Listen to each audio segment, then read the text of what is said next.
અધ્યાય 16 અને ફરોશીઓએ તથા સદુકીઓએ આવીને તેનું પરીક્ષણ કરતા માંગ્યું કે અમને આકાશથી ચિહ્ન દેખાડ. પણ તેણે તેઓને ઉત્તર દીધો કે સાંજ પડે છે ત્યારે તમે કહો છો કે ઉઘાડ થશે, કેમ કે આકાશ રતુમડું છે, અને સવારે તમે કહો છો કે આજ ઝડી પડશે, કેમ કે આકાશ રતુમડું તથા અંધારાયેલું છે. તમે આકાશનું રૂપ પારખી જાણો છો ખરા, પણ સમયોના ચિહ્નો તમે પારખી નથી શકતા. ભૂંડી તથા વ્યભિચારી પેઢી ચિહ્ન માંગે છે, પણ યુનાના ચિહ્ન વગર બીજું કોઈ ચિહ્ન તેઓને અપાશે નહીં. અને તેઓને મૂકીને તે ચાલ્યો ગયો. અને શિષ્યો પેલે પાર ગયા, પણ રોટલી લેવાનું વિસરી ગયા હતા. ત્યારે ઈસુએ તેઓને કહ્યું કે ફરોશીઓના તથા સદુકીઓના ખમીર વિશે તમે સાવધાન થાઓ ને ખબરદાર રહો. ત્યારે તેઓએ માહોમાહે વિચાર કરીને કહ્યું કે આપણે રોટલી નથી લાવ્યા, માટે તે એમ કહે છે. ઈસુએ એ જાણીને તેઓને કહ્યું કે ઓ અલ્પવિશ્વાસીઓ, તમારી પાસે રોટલી નથી, તે માટે તમે માહોમાહે કેમ વિચાર કરો છો? શું હજુ સુધી તમે નથી સમજતા?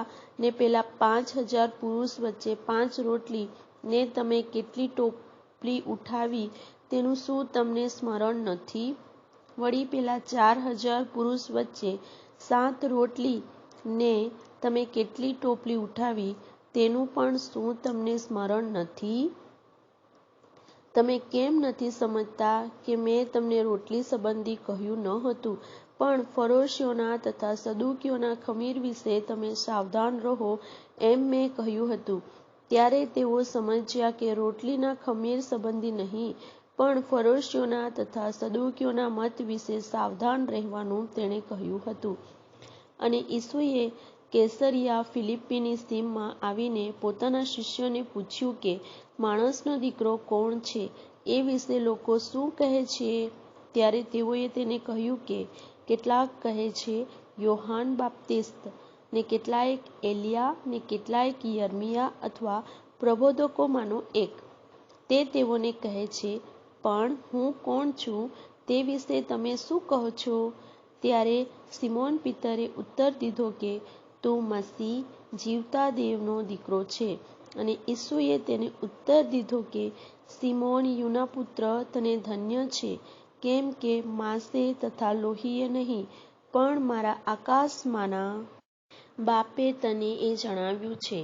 અને હું પણ તને કહું છું કે તું પિતર છે, ને આ પથ્થર પર હું મારી મંડળી બાંધીશ, ને તેની વિરુદ્ધ હાદેસની સત્તાનું જોર નહીં ચાલે. આકાશના રાજ્યની કૂંચીઓ હું તને આપીશ, ને પૃથ્વી પર તું જે કંઈ બાંધશે તે આકાશમાં બંધાશે, અને પૃથ્વી પર તું જે કંઈ છોડશે તે આકાશમાં પણ છોડાશે.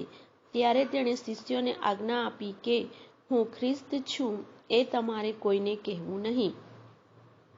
ત્યારથી માંડીને ઈસુ પોતાના શિષ્યોને જણાવવા લાગ્યો કે હું યરૂશલેમમાં જામ, ને વડીલો તથા મુખ્ય યાજકો તથા શાસ્ત્રીઓને હાથે ઘણું વેઠું, ને માર્યો જામ, ને ત્રીજે દહાડે પાછો ઉઠું એ જરૂરનું છે. ત્યારે પિતર તેને એક બાજુએ લઈ જઈને તેને ઠપકો દેવા લાગ્યો, ને કહ્યું કે અરે પ્રભુ, એ તારાથી દૂર રહે, એવું તને કદી થશે નહીં. પણ તેણે પાછા ફરીને પિતરને કહ્યું કે અરે શેતાન, મારી પછવાડે જા. તું મને ઠોકરરૂપ છે, કેમ કે દેવની વાતો પર નહીં, પણ માણસની વાતો પર તું ચિત્ત લગાડે છે. પછી ઈસુએ પોતાના શિષ્યોને કહ્યું કે જો કોઈ મારી પાછળ આવવા ચાહે તો તેણે પોતાનો નકાર કરવો, ને પોતાનો વધસ્તંભ ઊંચકીને મારી પાછળ આવવું. કેમ કે જે કોઈ પોતાનો જીવ બચાવવા ચાહે છે તે તેને ખોશે, પણ જે કોઈ મારે લીધે પોતાનો જીવ ખોશે તે તેને બચાવશે. કેમ કે જો માણસ આખું જગત મેળવે ને પોતાના જીવની હાનિ પામે તો તેને શો લાભ થશે? અથવા માણસ પોતાના જીવને બદલે શું આપશે? કેમ કે માણસનો દીકરો પોતાના બાપના મહિમાએ પોતાના દૂતો સુદ્ધા આવશે, ત્યારે તે પ્રત્યેકને તેના કામ પ્રમાણે બદલો ભરી આપશે. હું તમને ખચિત કહું છું કે અહીં જેઓ ઊભા છે તેઓમાંના કેટલાયક એવા છે કે માણસના દીકરાને તેના રાજ્યમાં આવતો દેખશે ત્યાં સુધી મરણ પામશે જ નહીં. અધ્યાય 17. અને 6 દહાડા પછી ઈસુ પિતરને તથા યાકૂબને તથા તેના ભાઈ યોહાનને સાથે લઈને તેમને એક ઊંચા પહાડ પર એકાંતમાં લઈ જાય છે. અને તેઓની આગળ તેનું રૂપાંતર થયું, એટલે તેનું મોં સૂરજના જેવું તેજસ્વી થયું ને તેના લુગડા અજવાળાના જેવા ઉજળા થયા. ત્યારે જુઓ, મૂસા તથા એલિયા તેની જોડે વાત કરતા તેઓને દેખાયા. અને પિતરે ઈસુને ઉત્તર દીધો કે, પ્રભુ, આપણે અહીં રહેવું સારું છે. જો તારી મરજી હોય તો હું અહીં 3 માંડવા બાંધું, એક તારે સારું, ને એક મૂસાને સારું, ને એક એલિયાને સારું.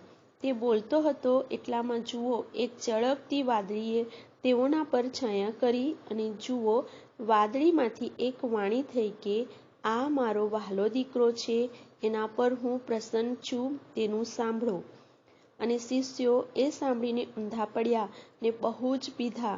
ત્યારે ઈસુએ પાસે આવીને તેઓને અડકીને કહ્યું કે, ઉઠો ને બીહોમાં. અને તેઓએ પોતાની નજર ઊંચી કરી તો એકલા ઈસુ વિના તેઓએ કોઈને દીઠો નહીં. અને તેઓ પહાડ પરથી ઉતરતા હતા ત્યારે ઈસુએ તેઓને એવી આજ્ઞા કરી કે, માણસનો દીકરો મોયેલામાંથી પાછો ઉઠે ત્યાં સુધી આ જે તમે દીઠું તે કોઈને કહેતા ના. ત્યારે શિષ્યોએ તેને પૂછ્યું કે, શાસ્ત્રીઓ કેમ કહે છે કે એલિયાએ પહેલાં આવવું જોઈએ? અને ઈસુએ તેઓને ઉત્તર દીધો કે, એલિયા આવે છે ખરો ને સઘળું યથાસ્થિત કરશે. પણ હું તમને કહું છું કે એલિયા આવી ચૂક્યો છે ને તેઓએ તેને ઓળખ્યો નહીં. પણ જેમ તેઓએ ચાહ્યું તેમ તેઓએ તેને કર્યું. તેમજ માણસનો દીકરો પણ તેઓથી દુઃખ સહેશે. ત્યારે શિષ્યો સમજ્યા કે યોહાન બાપ્તિસ્ત સંબંધી તેણે તેઓને કહ્યું હતું. અને જ્યારે તેઓ લોકોની ભીડ પાસે આવ્યા ત્યારે એક માણસે તેની પાસે આવીને તેની આગળ ઘૂંટણ ટેકવીને કહ્યું કે, ઓ પ્રભુ, મારા દીકરા પર દયા કર, કેમ કે તેને ફેફડાનું દર્દ છે ને તે ઘણો પીડાય છે. કેમ કે તે ઘણી વાર અગ્નિમાં ને ઘણી વાર પાણીમાં પડી જાય છે. અને તેને હું તારા શિષ્યોની પાસે લાવ્યો હતો, પણ તેઓ તેને સાજો કરી ન શક્યા. ત્યારે ઈસુએ તેને ઉત્તર દીધો કે, ઓ અવિશ્વાસી તથા આડી પેઢી, ક્યાં સુધી હું તમારી સાથે રહીશ? ક્યાં સુધી હું તમારું સહીશ? તેને મારી પાસે અહીં લાવો. પછી ઈસુએ તે ભૂતને ધમકાવ્યું અને તે તેનામાંથી નીકળ્યું, અને છોકરો તે ઘડીથી સાજો થયો. ત્યારે શિષ્યોએ એકાંતમાં ઈસુની પાસે આવીને કહ્યું કે, અમે તેને કેમ કાઢી ન શક્યા? ત્યારે તેણે તેઓને કહ્યું કે, તમારા અવિશ્વાસને લીધે. કેમ કે હું તમને ખચિત કહું છું કે તમને રાઈના દાણા જેટલો વિશ્વાસ હોય તો તમે આ પહાડને કહેશો કે, તું અહીંથી ત્યાં ખસી જા, ને તે ખસી જશે, અને તમને કંઈ અશક્ય થશે નહીં. પણ પ્રાર્થના તથા ઉપવાસ વગર એ જાત નીકળતી નથી. અને તેઓ ગાલિલમાં રહેતા હતા ત્યારે ઈસુએ તેઓને કહ્યું કે, માણસનો દીકરો માણસોના હાથમાં સોંપાશે, અને તેઓ તેને મારી નાખશે, ને ત્રીજે દહાડે તે પાછો ઉઠશે. ને ત્યારે તેઓ બહુ દિલગીર થયા. અને તેઓ કફરનહૂમમાં આવ્યા ત્યારે કર લેનારાઓએ પિતરની પાસે આવીને કહ્યું કે, શું તમારો ઉપદેશક મંદિરના કરનું નાણું નથી આપતો? તેણે કહ્યું કે, હા.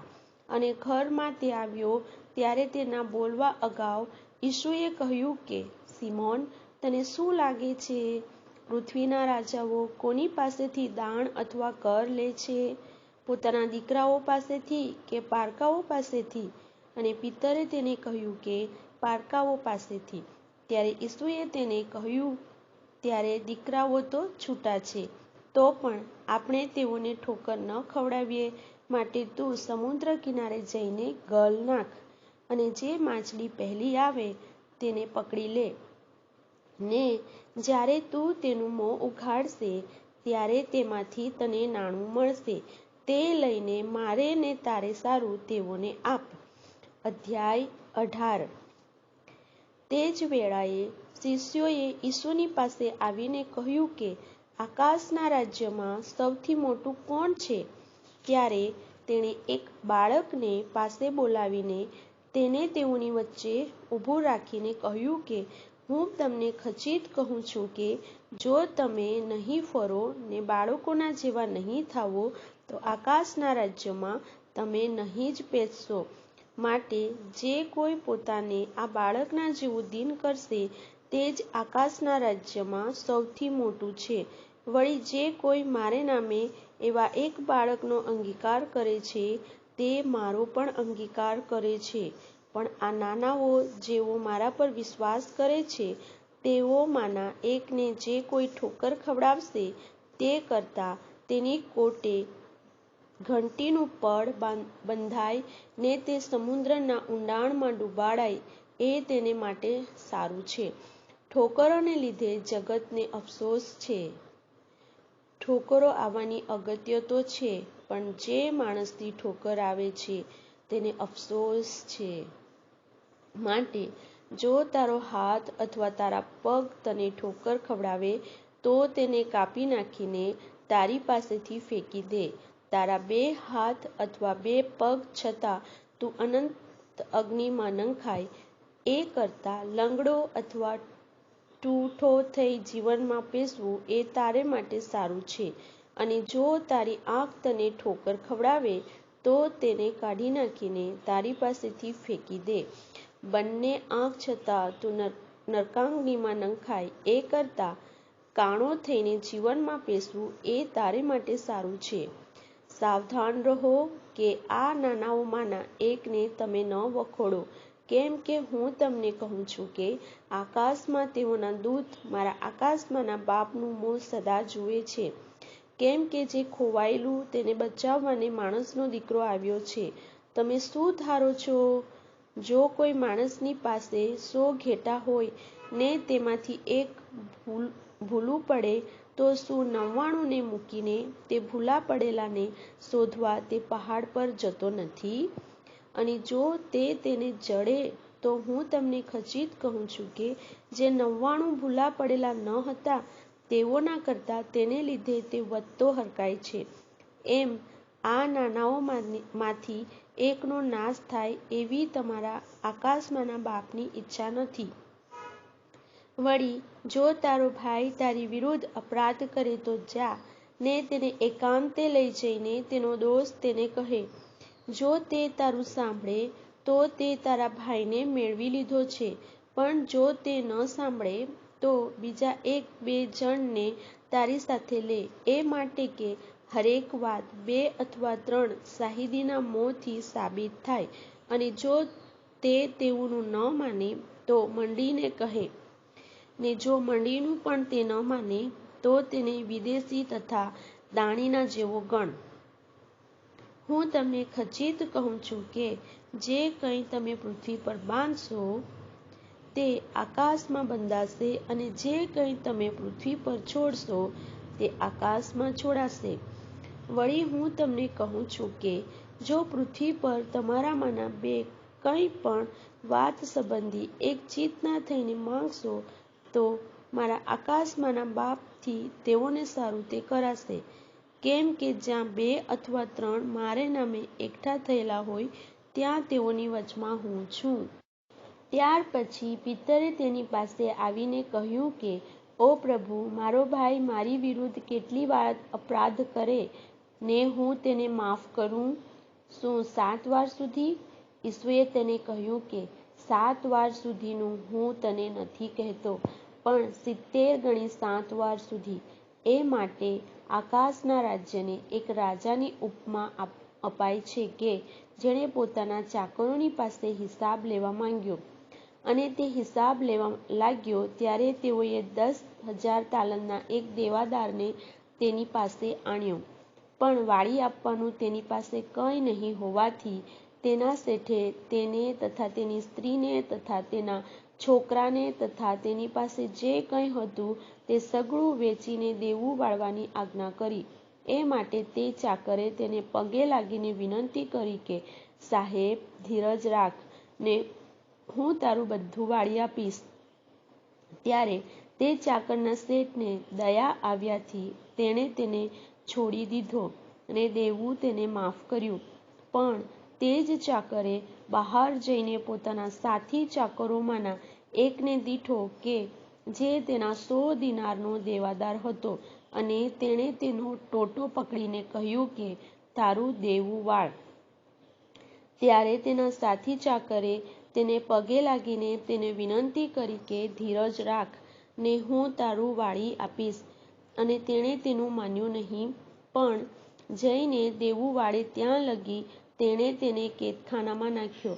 ત્યારે જે થયું તે તેના સાથી ચાકરો જોઈને ઘણા દિલગીર થયા, ને તેઓએ જઈને જે થયું તે બધું પોતાના શેઠને કહી સંભળાવ્યું. ત્યારે તેના શેઠે તેને બોલાવીને કહ્યું કે, અરે દુષ્ટ ચાકર, તે મને વિનંતી કરી માટે મેં તને તે બધું લેણું માફ કર્યું.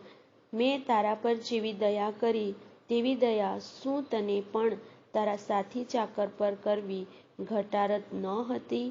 અને તેના શેઠે ગુસ્સે થઈને તેનું બધું દેવું વાળે ત્યાં સુધી તેને પીડા આપનારાઓને સોંપ્યો.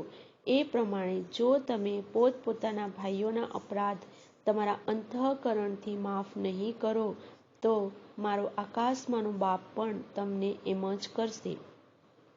અધ્યાય 19. અને ઈસુએ એ વાતો પૂરી કર્યા પછી એમ થયું કે ગાલિલથી નીકળીને યરદનને પેલે પારની યહૂદયાની સીમોમાં તે આવ્યો, અને અતિ ઘણા લોક તેની પાછળ ગયા, ને ત્યાં તેણે તેઓને સાજા કર્યા.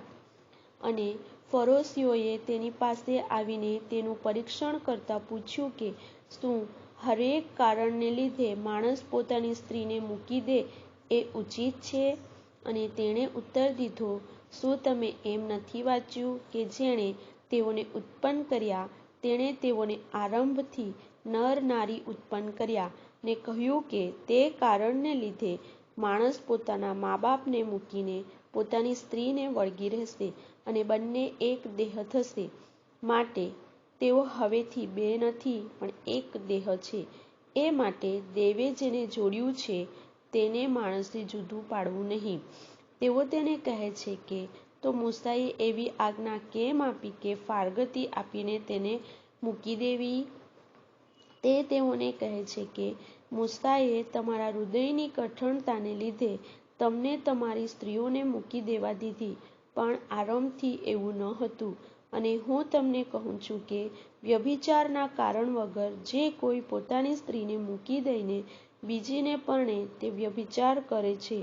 અને તે મૂકી દીધેલીની જોડે જે પરણે તે પણ વ્યભિચાર કરે છે. તેના શિષ્યો તેને કહે છે કે, જો સ્ત્રી સંબંધી પુરુષનો એવો હાલ છે તો પરણવું સારું નથી. ત્યારે તેણે તેઓને કહ્યું કે, સર્વથી એ વાત પડાતી નથી, પણ જેઓને તે આપેલું છે તેઓથી જ. કેમ કે કેટલાયે ખોજા છે કે જેઓ પોતાની માના પેટથી એવા જન્મેલા છે, અને કેટલાયે ખોજા છે કે જેઓને માણસોએ ખોજા બનાવેલા છે. વળી કેટલાયે ખોજા છે કે જેઓએ આકાશના રાજ્યને લીધે પોતાને ખોજા કરેલા છે. જે પાળી શકે તે પાળે. ત્યાર પછી તેઓ બાળકોને તેની પાસે લાવ્યા, એ માટે કે તે તેઓ પર હાથ મૂકીને પ્રાર્થના કરે. અને શિષ્યોએ તેઓને ધમકાવ્યા. પણ ઈસુએ કહ્યું કે, બાળકોને મારી પાસે આવવા દો, ને તેઓને વારોમાં, કેમ કે આકાશનું રાજ્ય એવાઓનું જ છે. પછી તેઓ પર હાથ મૂકીને તે ત્યાંથી ગયો. અને જુઓ, કોઈ એકે તેની પાસે આવીને કહ્યું કે, ઉપદેશક, સર્વકાળનું જીવન પામવા સારું હું શું સારું કરું? ત્યારે તેણે તેને કહ્યું, તું મને સારા વિશે કેમ પૂછે છે? સારો તો એક જ છે. પણ જો તું જીવનમાં પેસવા ચાહે છે તો આજ્ઞાઓ પાળ. તે તેને કહે છે કે, કઈ કઈ? ત્યારે ઈસુએ કહ્યું કે, તું હત્યા ન કર, તું વ્યભિચાર ન કર, તું ચોરી ન કર, તું જૂઠી સાક્ષી ન પૂર, પોતાના મા બાપને માન આપ ને પોતાના પડોશી પર પોતાના જેવી પ્રીતિ કર. તે જુવાન તેને કહે છે કે એ બધી તો હું પાળતો આવ્યો છું, હજી મારામાં શું અધૂરું છે? ઈસુએ તેને કહ્યું કે જો તું સંપૂર્ણ થવા ચાહે છે તો જઈને તારું જે છે તે વેચી નાખ ને દરિદ્રીઓને આપી દે, એટલે આકાશમાં તને દ્રવ્યો મળશે, અને આવીને મારી પાછળ ચાલ. પણ તે જુવાન એ વાત સાંભળીને દિલગીર થઈને ચાલ્યો ગયો, કેમ કે તેની મિલકત ઘણી હતી. ત્યારે ઈસુએ પોતાના શિષ્યોને કહ્યું કે હું તમને ખચિત કહું છું કે દ્રવ્યવાનને આકાશના રાજ્યમાં પેશવું કઠણ છે. વળી હું તમને ફરીથી કહું છું કે દ્રવ્યવાનને દેવના રાજ્યમાં પેશવા કરતાં સોયના નાકામાં થઈને ઊંટને જવું સહેલ છે. ત્યારે તેના શિષ્યો એ સાંભળીને ઘણા અચરજ થયા ને કહ્યું, તો કોણ તારણ પામી શકે? પણ ઈસુએ તેઓની સામું જોઈને તેઓને કહ્યું કે માણસોને તો એ અશક્ય છે, પણ દેવને સર્વ શક્ય છે. ત્યારે પિતરે તેને ઉત્તર દીધો, જો અમે બધું મૂકીને તારી પાછળ આવ્યા છીએ તો અમને શું મળશે? અને ઈસુએ તેઓને કહ્યું, હું તમને ખચિત કહું છું કે જ્યારે પુનરુત્પત્તિમાં માણસનો દીકરો પોતાના મહિમાના રાજ્યાસન પર બેસશે, ત્યારે તમે મારી પાછળ આવનારા ઇસ્રાયેલના 12 કુળનો ન્યાય કરતા 12 રાજ્યાસનો પર બેસશો. અને જે કોઈએ ઘરોને કે ભાઈઓને કે બહેનોને કે બાપને કે માને કે છોકરાને કે ખેતરોને મારા નામને લીધે મૂકી દીધા છે, તે 100 ગણા પામશે ને અનંત જીવનનો વારસો પામશે.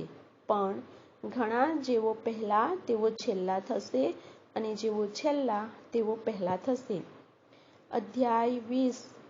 કેમ કે આકાશનું રાજ્ય એક ઘર ધણીના જેવું છે, જે પોતાની દ્રાક્ષાવાડીને સારું મજૂરો પરઠવાને મળસ્કામાં બહાર ગયો, અને તેણે મજૂરોની સાથે રોજનો 1 દિનાર પરઢીને પોતાની દ્રાક્ષાવાડીમાં તેઓને મોકલ્યા. અને આશરે પહોર દહાડો ચડતા બહાર જઈને તેણે ચકલા પર બીજાઓને નવરા ઊભા રહેલા દીઠા, અને તેણે તેઓને કહ્યું કે તમે પણ દ્રાક્ષાવાડીમાં જાઓ, અને જે કંઈ યોગ્ય હશે તે હું તમને આપીશ. અને તેઓ ગયા. વળી આશરે બપોરે તથા ત્રીજે પહોરે બહાર જઈને તેણે તે જ પ્રમાણે કર્યું. અને આશરે 11મી હોરાએ પણ તેણે બહાર જઈને બીજાઓને નવરા ઊભા રહેલા દીઠા. ત્યારે તે તેઓને કહે છે કે આખો દહાડો તમે કેમ અહીં નવરા ઊભા રહો છો? તેઓ તેને કહે છે કે કોઈએ અમને મજૂરીએ રાખ્યા નથી તે માટે.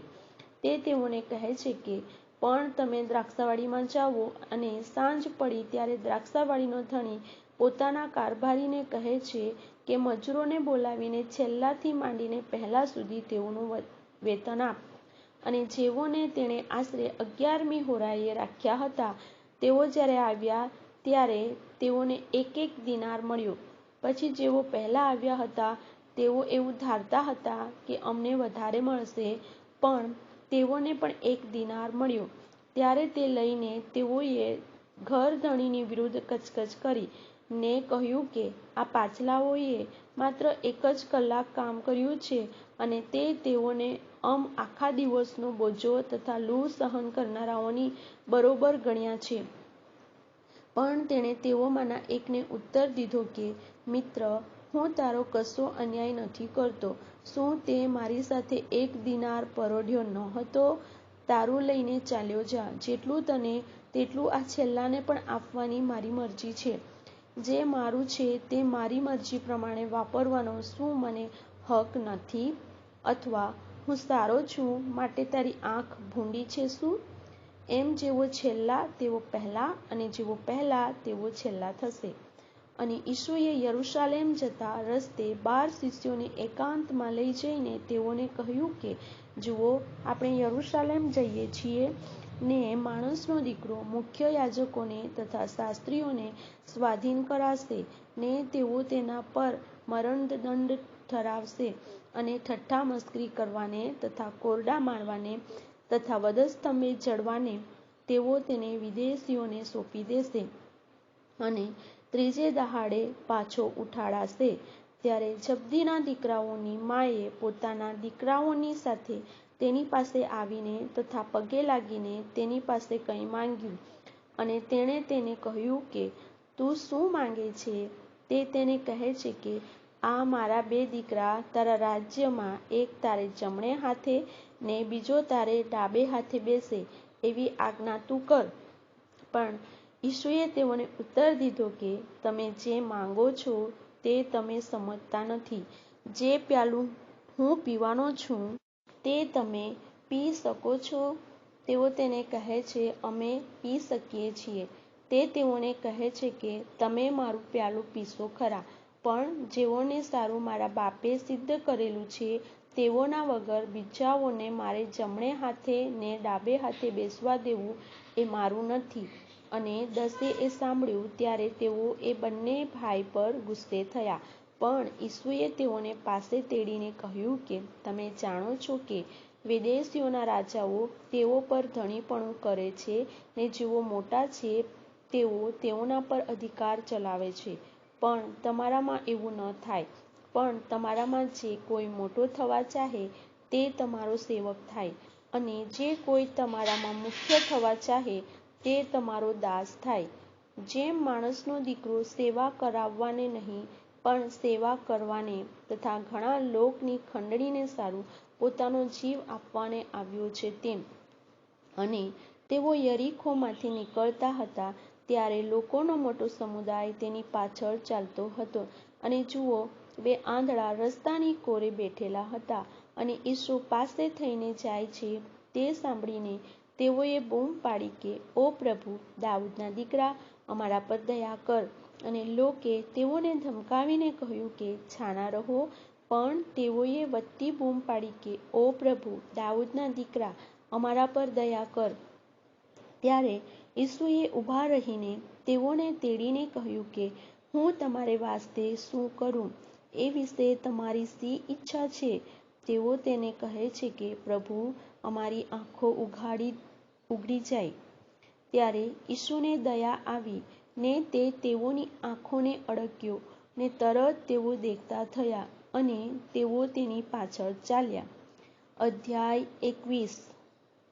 અને જ્યારે તેઓ યરૂશાલેમની નજીક આવ્યા ને જૈતૂનના પહાડ પાસે બેથફગે સુધી પહોંચ્યા, ત્યારે ઈસુએ 2 શિષ્યોને મોકલીને કહ્યું કે, તમે શામા ગામમાં જાઓ ને તેમાં પેસતા જ બાંધેલી એક ગધેડી તથા તેની જોડે બચ્ચું દેખશો. તેઓને છોડીને મારી પાસે લાવો. અને જો કોઈ તમને કંઈ કહે તો તમારે કહેવું કે, પ્રભુને તેઓનો ખપ છે, એટલે તે તેઓને લાગલો મોકલી દેશે.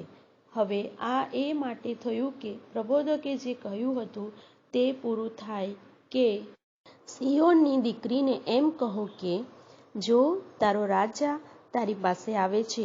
તે નમ્ર છે તથા ગધેડા પર, હા, ખોલા પર, એટલે ગધેડીના વછેરા પર સવાર થઈને આવે છે.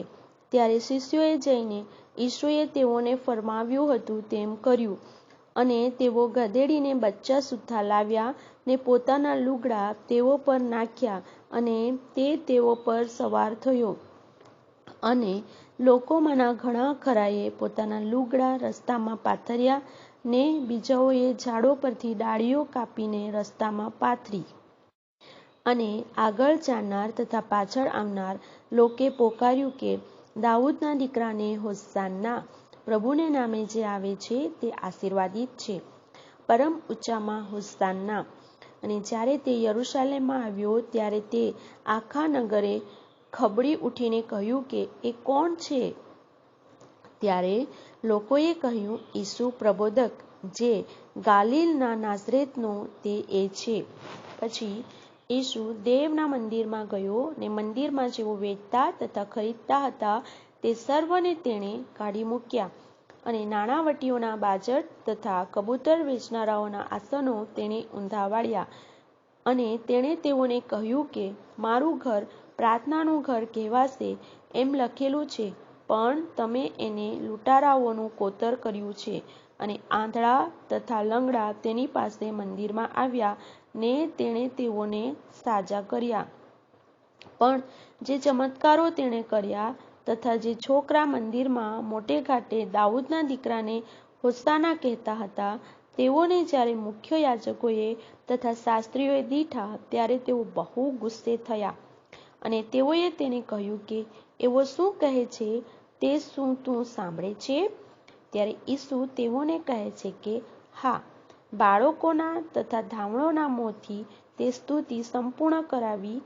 એ શું તમે કદી નથી વાંચ્યું? પછી તેઓને મૂકીને નગર બહાર બેથનિયામાં જઈને તે ત્યાં ઉતર્યો. હવે સવારે નગરમાં પાછો આવતા તે ભૂખ્યો થયો, અને રસ્તાની કોરે એક અંજરીને જોઈને તે તેની પાસે ગયો, પણ તેના પર એકલા પાત્રા વગર બીજું કંઈ ન મળવાથી તેણે તેને કહ્યું કે હવેથી તારા પર કદી ફળ ન લાગો. અને એકદમ તે અંજરી સુકાઈ ગઈ. અને એ જોઈને શિષ્યો અચરજ થઈને બોલ્યા કે અંજરી કેવી રીતે એકદમ સુકાઈ ગઈ? ત્યારે ઈસુએ તેઓને ઉત્તર દીધો કે હું તમને ખચિત કહું છું, જો તમને વિશ્વાસ હોય ને તમે સંદેહ ન લાવો, તો આ અંજરીને જે થયું તે તમે કરશો. એટલું જ નહીં, પણ જો તમે આ પહાડને કહેશો કે તું ઉંચકાઈને સમુદ્રમાં નંખા, તો તેમ જ થશે. અને જે કંઈ તમે વિશ્વાસ રાખીને પ્રાર્થનામાં માંગશો, તે સઘળું તમે પામશો. પછી મંદિરમાં આવીને તે બોધ કરતો હતો, એટલામાં મુખ્ય યાજકોએ તથા લોકોના વડીલોએ તેની પાસે આવીને કહ્યું કે તું કયા અધિકારથી એ કામો કરે છે, અને એ અધિકાર તને કોણે આપ્યો છે? ત્યારે ઈસુએ તેઓને ઉત્તર દીધો કે હું પણ તમને એક સવાલ પૂછીશ, તેનો જવાબ જો તમે આપશો, તો હું કયા અધિકારથી એ કામો કરું છું તે હું પણ તમને કહીશ. જે બાપ્તિસ્મા યોહાન કરતો તે ક્યાંથી હતું, આકાશથી કે માણસોથી? ત્યારે તેઓએ માહોમાહે વિચાર કરીને કહ્યું, જો આપણે કહીએ કે આકાશથી, તો તે આપણને કહેશે કે ત્યારે તમે તેના પર કેમ વિશ્વાસ કર્યો નહીં? અને જો આપણે કહીએ કે માણસોથી, તો લોકોથી આપણે બીહીએ છીએ, કેમ કે સહુ યોહાનને પ્રબોધક માને છે. પછી તેઓએ ઈસુને ઉત્તર દીધો કે અમે નથી જાણતા. તેણે પણ તેઓને કહ્યું કે હું કયા અધિકારથી એ કામો કરું છું તે હું પણ તમને નથી કહેતો. પણ તમે શું ધારો છો? એક જણને 2 દીકરા હતા, અને તેણે પહેલાની પાસે આવીને કહ્યું કે દીકરા, તું આજ દ્રાક્ષાવાડીમાં જઈને કામ કર. ત્યારે તેણે ઉત્તર દીધો, હું નથી જવાનો. તો પણ પછીથી તે પસ્તાઈને ગયો. અને બીજાની પાસે આવીને તેણે તેમ જ કહ્યું. ત્યારે તેણે ઉત્તર દીધો, સાહેબ, હું જાઉં છું. તો પણ તે ગયો નહીં. તો તે બંનેમાંથી કોણે બાપની ઈચ્છા પ્રમાણે કર્યું? તેઓ તેને કહે છે કે પહેલાએ.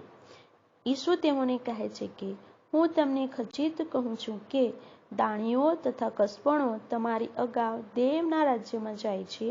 કેમ કે યોહાન ન્યાયને માર્ગે તમારી પાસે આવ્યો, તો પણ તમે તેના પર વિશ્વાસ નહીં કર્યો, પણ દાણીઓએ તથા કસબણોએ તેના પર વિશ્વાસ કર્યો. અને એ જોયા પછી પણ તમે પસ્તાવો કર્યો નહીં કે તમે તેના પર વિશ્વાસ કરો. એક બીજું દ્રષ્ટાંત સાંભળો. એક ઘર ધણી હતો, જેણે દ્રાક્ષાવડી રોપી ને તેની આસપાસ વાડ કરી ને તેમાં દ્રાક્ષાકુંડ ખોદ્યો ને બુરજ બનાવ્યો ને ખેડૂતોને તે ઇજારે આપી ને પરદેશ ગયો. અને ફળની ઋતુ પાસે આવી ત્યારે તેણે ફળ લેવા સારું પોતાના ચાકરોને તે ખેડૂતોની પાસે મોકલ્યા. ત્યારે ખેડૂતોએ તેના ચાકરોને પકડીને એકને માર્યો ને બીજાને મારી નાખ્યો ને ત્રીજાને પથ્થરે માર્યો. વળી તેણે પહેલા કરતાં બીજા વધારે ચાકરોને મોકલ્યા, પણ તેઓએ તેઓને તેમ જ કર્યું. પણ પાછળથી તેણે પોતાના દીકરાને તેઓની પાસે મોકલીને કહ્યું કે તેઓ મારા દીકરાની અદબ રાખશે. પણ ખેડૂતોએ દીકરાને જોઈને માહોમાહે કહ્યું કે એ તો વારસ છે, ચાલો આપણે એને મારી નાખીએ ને એનો વારસો લઈ લઈએ. ત્યારે તેઓએ તેને પકડ્યો ને દ્રાક્ષાવાડીમાંથી બહાર કાઢીને તેને મારી નાખ્યો. એ માટે જ્યારે દ્રાક્ષાવાડીનો ધણી આવશે ત્યારે એ ખેડૂતોને તે શું કરશે? તેઓ તેને કહે છે કે તે દુષ્ટોનો તે પૂરો નાશ કરશે અને એવા બીજા ખેડૂતો કે જેઓ ઋતુએ તેને ફળ પહોંચાડે તેઓને દ્રાક્ષાવળી તે ઇજારે આપશે. ઈસુ તેઓને કહે છે કે જે પથ્થરનો નકાર ઘર બાંધનારાઓએ કર્યો તે જ ખૂણાનો મુખ્ય પથ્થર થયો. એ પ્રભુથી બન્યો અને આપણી નજરમાં આશ્ચર્યકારક છે. એ શું તમે શાસ્ત્રોમાં કદી નથી વાંચ્યું? એ માટે હું તમને કહું છું કે દેવનું રાજ્ય તમારી પાસેથી લઈ લેવાશે ને જે પ્રજા તેના ફળ આપશે તેઓને અપાશે. અને આ પથ્થર પર જે કોઈ પડશે તેના ટુકડે ટુકડા થઈ જશે, પણ જેના પર તે પડશે તેનો ભૂક્કો તે કરી નાખશે. અને મુખ્ય યાજકો તથા ફરીસીઓ તેના દ્રષ્ટાંતો સાંભળીને સમજ્યા કે તે અમારા સંબંધી બોલે છે અને તેઓએ તેને પકડવાની કોશિશ કરી, પણ લોકોથી તેઓ બીધા, કેમ કે લોકો તેને પ્રબોધક માનતા હતા. અધ્યાય 22. અને ઈસુએ ફરીથી તેઓને દ્રષ્ટાંતમાં ઉત્તર દીધો કે આકાશનું રાજ્ય એક રાજાના જેવું છે, જેણે પોતાના દીકરાના લગ્નનું જમણ કર્યું. અને લગ્નમાં નોતરેલાઓને તેડવા સારું તેણે પોતાના ચાકરોને મોકલ્યા, પણ તેઓએ આવવા ચાહ્યું નહીં. ફરી તેણે બીજા ચાકરોને મોકલીને કહ્યું કે નોતરેલાઓને કહો, જુઓ, મેં મારું જમણ તૈયાર કર્યું છે, મારા બળદ તથા પુષ્ટ જનાવરો કાપ્યા છે ને સઘળાવાના તૈયાર છે, લગ્નમાં આવો. પણ તેઓએ એ ગણકાર્યું નહીં અને તેઓ પોતપોતાને માર્ગે ચાલ્યા ગયા, કોઈ તેના ખેતરમાં ને કોઈ તેના વેપાર પર ગયો. અને બાકીનાઓએ તેના ચાકરોને પકડ્યા ને તેમનું અપમાન કરીને તેમને મારી નાખ્યા. એથી રાજા ગુસ્સે થયો ને તેણે પોતાનું લશ્કર મોકલીને તે ખૂનીઓનો નાશ કર્યો ને તેઓનું નગર બાળી નાખ્યું. પછી તે પોતાના ચાકરોને કહે છે કે લગ્નનું જમણ તૈયાર છે ખરું, પણ નોતરેલા યોગ્ય ન હતા. એ માટે તમે રસ્તાઓના નાકા પર જાઓ ને જેટલા તમને મળે તેટલાને લગ્નમાં બોલાવો. અને તે ચાકરોએ બહાર રસ્તાઓમાં જઈને ભલા ભૂંડા જેટલા તેઓને મળ્યા તે સર્વને એકઠા કર્યા. એટલે મહેમાનોથી લગ્નની ભરતી થઈ. અને મહેમાનોને જોવા સારું રાજા માહે આવ્યો. ત્યારે તેણે ત્યાં લગ્નનો પોશાક પહેર્યા વગરના એક જણને દીઠો. ત્યારે તે તેને કહે છે કે, ઓ મિત્ર, તું લગ્નનો પોશાક પહેર્યા વિના અહીં કેમ આવ્યો? અને તે અણબોલ્યો રહ્યો. ત્યારે રાજાએ ચાકરોને કહ્યું કે એના હાથ પગ બાંધીને એને બહારના અંધકારમાં ફેંકી દો. ત્યાં રડવું ને દાંત પીસવું થશે, કેમ કે તેડેલા ઘણા છે, પણ પસંદ કરેલા થોડા છે. હવે તેને સી રીતે વાતમાં સપડાવીએ એ સંબંધી ફરીસીઓએ જઈને મનસૂબો કર્યો. પછી તેઓએ પોતાના શિષ્યોને હેરોદિયો સુદ્ધા તેની પાસે મોકલીને કહેવડાવ્યું કે, ઉપદેશક, અમે જાણીએ છીએ કે તું સાચો છે ને સાચાઈથી દેવનો માર્ગ શીખવે છે ને તું કોઈની દરકાર નથી કરતો, કેમ કે માણસનું મોં તું નથી રાખતો. માટે તું શું ધારે છે? કૈસરને કર આપવો ઉચિત છે કે નહીં? તે અમને કહે. પણ ઈસુએ તેઓની ભૂંડાઈ જાણીને કહ્યું કે, ઓ ઢોંગીઓ, તમે મારું પરીક્ષણ કેમ કરો છો? કરનું નાણું મને દેખાડો. ત્યારે તેઓ 1 દિનાર તેની પાસે લાવ્યા. ત્યારે તે તેઓને કહે છે કે આ સુરત તથા લેખ કોના છે? તેઓ તેને કહે છે કે કૈસરના. ત્યારે તે તેઓને કહે છે કે જે કેસરના તે કેસરને, તથા જે દેવના તે દેવને ભરી આપો. અને એ સાંભળીને તેઓ અચરજ થયા ને તેને મૂકીને ચાલ્યા ગયા. તે જ દહાડે સદુકીઓ, જેઓ કહે છે કે પુનરુત્થાન નથી. તેઓએ તેની પાસે આવીને તેને પૂછ્યું, ઉપદેશક, મૂસાએ કહ્યું છે કે જો કોઈ નછોરવો મરી જાય તો તેનો ભાઈ તેની સ્ત્રીને પરણીને પોતાના ભાઈને સારું વંશ ઉપજાવે. તો અમારામાં 7 ભાઈ હતા ને પહેલો પરણીને મરી ગયો, ને તે નછોરવો હોઈને પોતાના ભાઈને સારું પોતાની સ્ત્રી મૂકી ગયો. તે પ્રમાણે બીજો તથા ત્રીજો એમ 7મા સુધી તેઓ મરી ગયા, અને સહુથી છેલ્લે તે સ્ત્રી પણ મરી ગઈ. હવે પુનરુત્થાનમાં પેલા 7માંથી તે કોની સ્ત્રી થશે?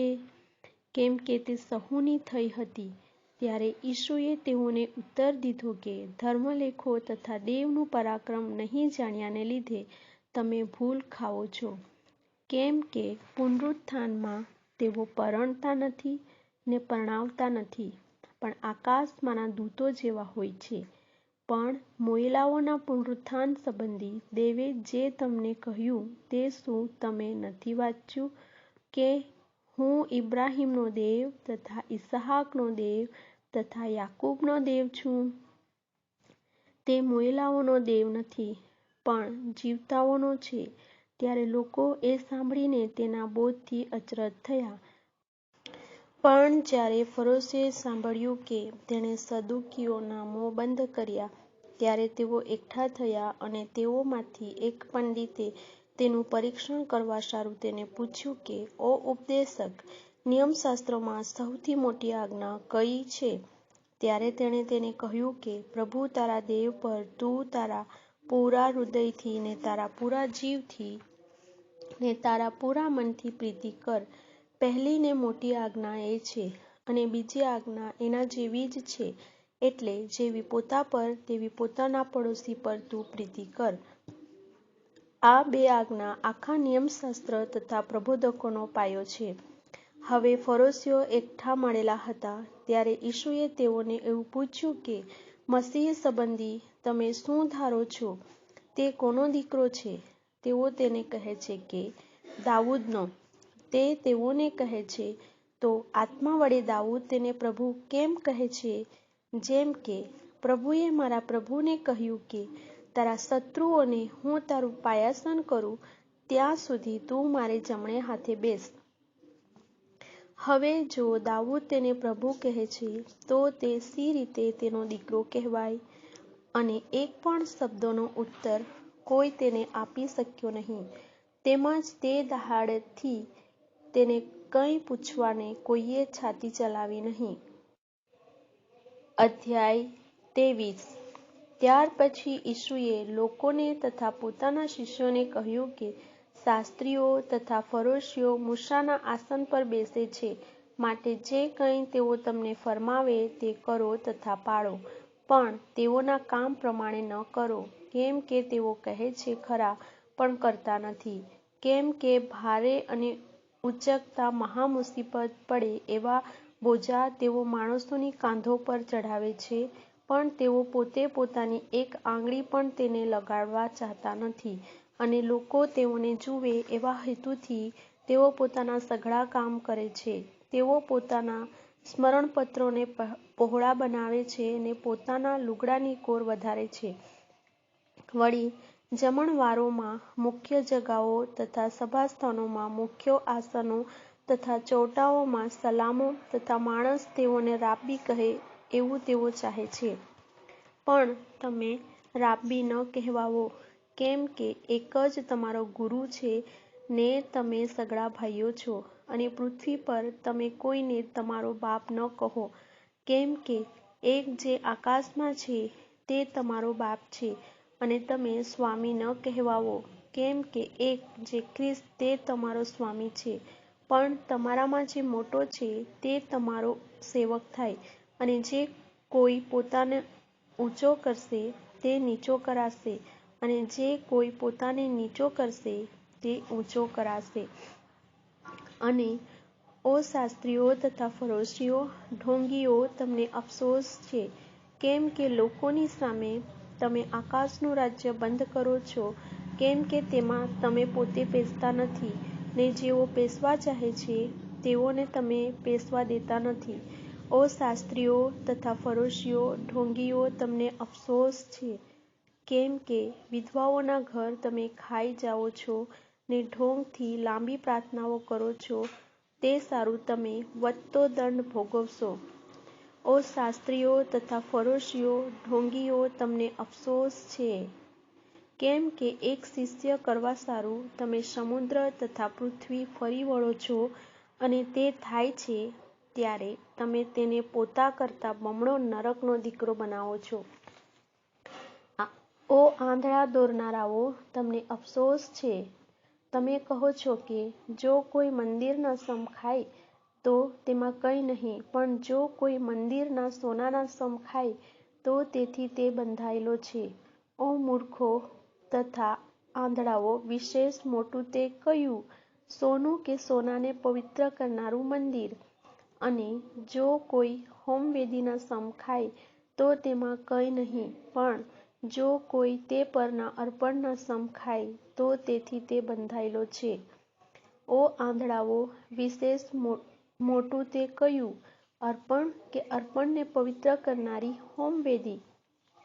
એ માટે જે કોઈ હોમવેદીના સમ ખાય છે તે તેના તથા જે સઘળા તેના પર છે તેના પણ સમ ખાય છે, અને જે કોઈ મંદિરના સમ ખાય છે તે તેના તથા તેમાં જે છે તેના પણ સમ ખાય છે, અને આકાશના સમ જે ખાય છે તે દેવના આસનના તથા તે પર બિરાજનારના પણ સમ ખાય છે.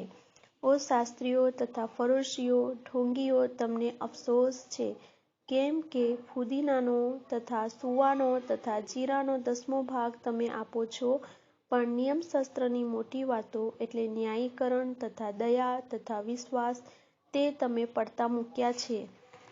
તમારે આ કરવા ને એ પડતા મૂકવા જોઈતા ન હતા.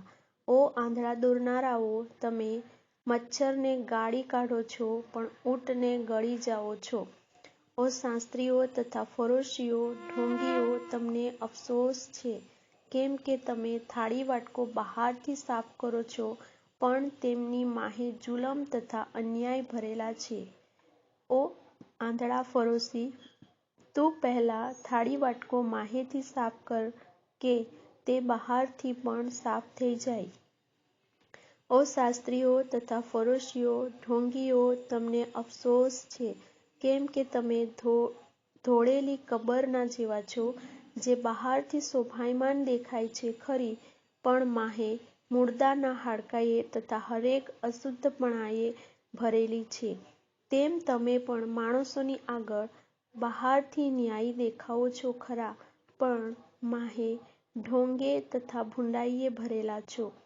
ઓ શાસ્ત્રીઓ તથા ફરોશીઓ, ઢોંગીઓ, તમને અફસોસ છે, કેમ કે તમે પ્રબોધકોની કબરો બાંધો છો ને ન્યાયીઓની કબરો શણગારો છો, અને કહો છો કે જો અમે અમારા બાપદાદાઓના દિવસોમાં હોત તો તેઓની સાથે પ્રબોધકોના ખૂનમાં અમે ભાગ્યા ન થાત. એથી તમે પોતા સંબંધી સાક્ષી આપો છો કે પ્રબોધકોને મારી નાખનારાઓના દીકરા તમે જ છો, તો તમારા બાપદાદાઓનું માપ ભરી દો. ઓ સર્પો, સાપોના વંશ, નરકના દંડથી તમે કેવી રીતે બચશો? એ માટે જુઓ, પ્રબોધકોને તથા જ્ઞાનીઓને તથા શાસ્ત્રીઓને હું તમારી પાસે મોકલું છું, ને તમે તેઓમાંના કેટલાયકને મારી નાખશો, ને વધસ્થ તમે જડશો, ને તેઓમાંના કેટલાયકને તમારા સભાસ્થાનોમાં કોરડા મારશો, ને નગરે નગર તેઓની પૂઠે લાગશો, કે ન્યાયી હાબેલના લોહીથી તે બેરખ્યાના દીકરા જકર્યા, જેને મંદિરની તથા હોમવેદીની વચ્ચે તમે મારી નાખ્યો, તેના લોહી સુધી જે બધા ન્યાયીઓનું લોહી પૃથ્વી પર વહેવડાવવામાં આવ્યું છે તે તમારા પર આવે. હું તમને ખચિત કહું છું કે એ બધું આ પેઢી ઉપર આવશે.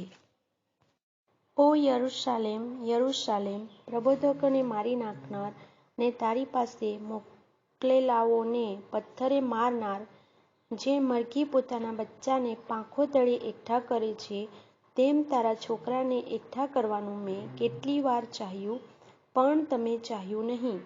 જુઓ, તમારે સારું તમારું ઘર ઉજ્જડ મુકાયું છે, કેમ કે હું તમને કહું છું કે જ્યાં સુધી તમે એમ નહીં કહો કે પ્રભુને નામે જે આવે છે તે આશીર્વાદિત છે, ત્યાં સુધી હવેથી તમે મને નહીં જ દેખશો.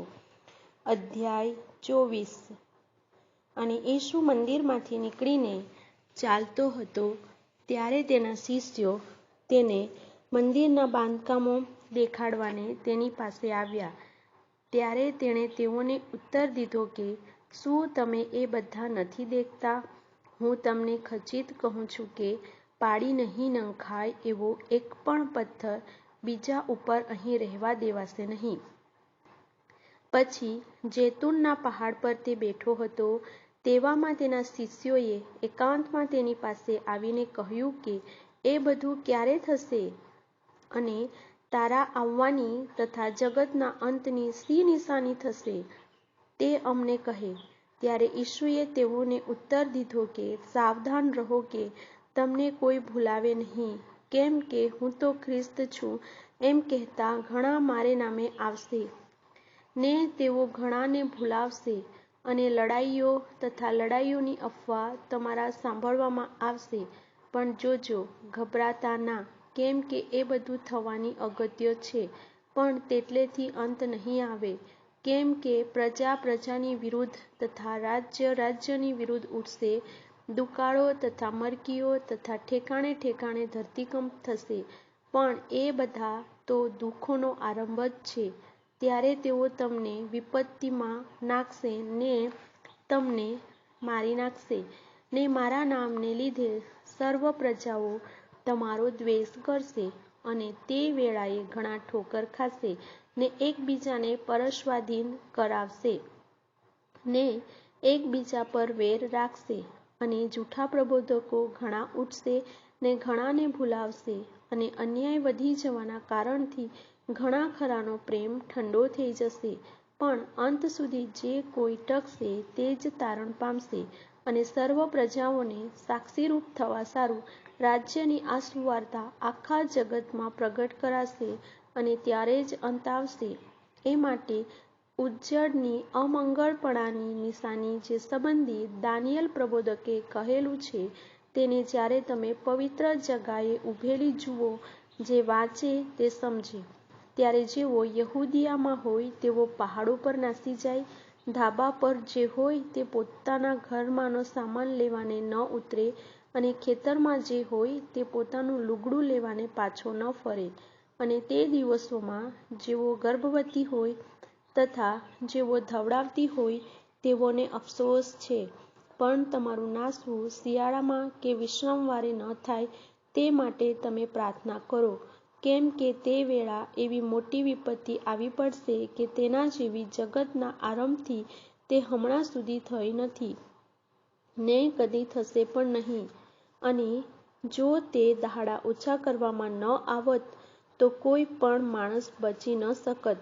પસંદ કરેલાઓની ખાતર તે દહાડા ઓછા કરાશે. ત્યારે જો કોઈ તમને કહે કે જુઓ, ખ્રિસ્ત અહીં અથવા ત્યાં છે, તો તમે માનતા ના. કેમ કે જૂઠા ખ્રિસ્ત તથા જૂઠા પ્રબોધકો ઉઠશે ને એવા મોટા ચમત્કાર તથા અદ્ભુત કૃત્યો કરી દેખાડશે કે જો બની શકે તો પસંદ કરેલાઓને પણ તેઓ ભૂલાવશે. જુઓ, મેં અગાઉથી તમને કહ્યું છે. એ માટે જો તેઓ તમને કહે કે જુઓ, તે રાનમાં છે, તો બહાર ન જતા. જુઓ, તે ઓરડીઓમાં છે, તો ન માનતા. કેમ કે જેમ વીજળી પૂર્વથી નીકળીને પશ્ચિમ સુધી ચમકે છે, તેમજ માણસના દીકરાનું આવું થશે. જ્યાં મૂળદું હોય ત્યાં ગીધો એકઠા થશે.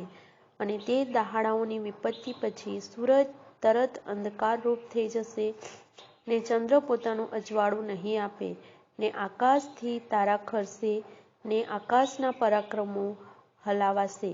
અને ત્યારે માણસના દીકરાની નિશાની આકાશમાં દેખાશે. ને ત્યારે પૃથ્વી પરના સઘળા કુળો શોક કરશે, અને માણસના દીકરાને પરાક્રમ તથા મોટા મહિમા સહિત તેઓ આકાશના મેઘ પર આવતો દેખશે. અને રણશીંગડાના મોટા અવાજ સહિત તે પોતાના દૂતોને મોકલશે, ને તેઓ ચારે દિશામાંથી આકાશના એક છેડાથી તે બીજા છેડા સુધી તેના પસંદ કરેલાઓને એકઠા કરશે. હવે અંજરી પરથી તેનું દ્રષ્ટાંત શીખો. જ્યારે તેની ડાળી કુમળી થઈ હોય છે ને પાંદડા ફૂટવા માંડે છે, ત્યારે તમે જાણો છો કે ઉનાળો પાસે આવ્યો છે. એમ જ જ્યારે તમે પણ તે બધા થતા જુઓ, ત્યારે તમારે જાણવું કે તે પાસે એટલે બારણા આગળ જ છે. હું તમને ખચિત કહું છું કે એ બધા પૂરા નહીં થશે ત્યાં સુધી આ પેઢી ગુજરી નહીં જશે. આકાશ તથા પૃથ્વી જતા રહેશે, પણ મારી વાતો જતી રહેશે નહીં. પણ તે દાહડા તથા તે ઘડી સંબંધી બાપ વગર કોઈ પણ જાણતો નથી, આકાશના દૂતો નહીં, તેમજ દીકરો પણ નહીં. અને જેમ નૂહના સમયમાં થયું, તેમજ માણસના દીકરાનું આવવું પણ થશે. કેમ કે જેમ જળ પ્રલયની અગાઉ નૂહ વહાણમાં ચઢી બેઠો, ત્યાં સુધી તેઓ ખાતા પીતા ને પરણતા પરણાવતા હતા, અને જળ પ્રલય આવીને સહુને તાણી લઈ ગયો, ત્યાં સુધી તેઓ ન સમજ્યા, તેમજ માણસના દીકરાનું આવવું પણ થશે.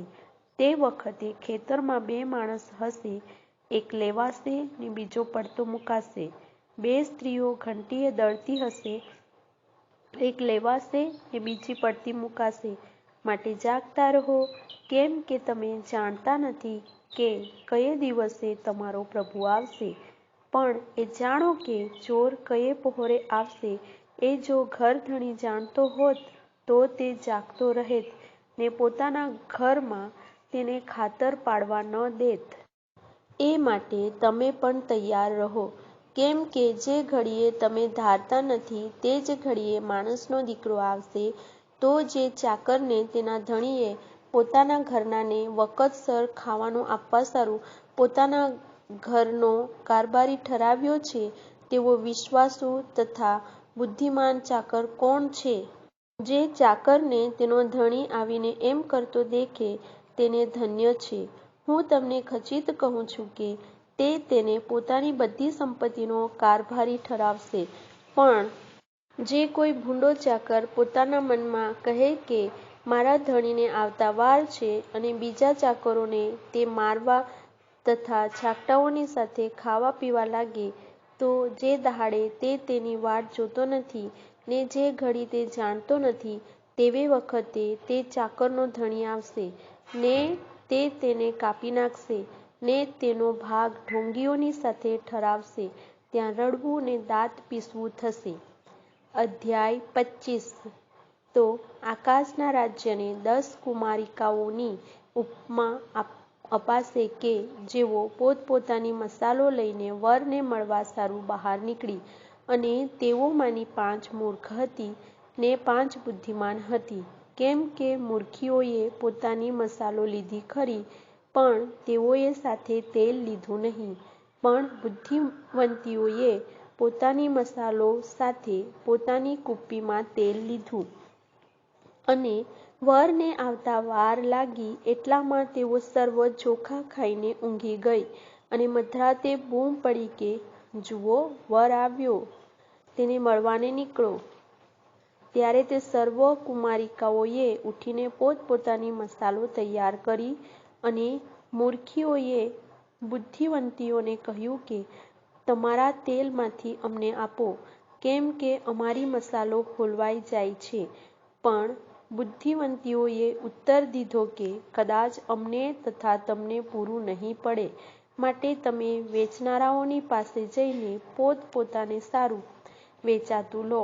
અને તેઓ વેચાતું લેવા ગઈ એટલામાં વર આવી પહોંચ્યો, ને જેઓ તૈયાર હતી તેઓ તેની જોડે લગ્ન જમણમાં ગઈ. અને બારણું બંધ કરવામાં આવ્યું. પછી તે બીજી કુમારિકાઓએ આવીને કહ્યું કે ઓ સ્વામી, સ્વામી, અમારે સારું ઉઘાડ.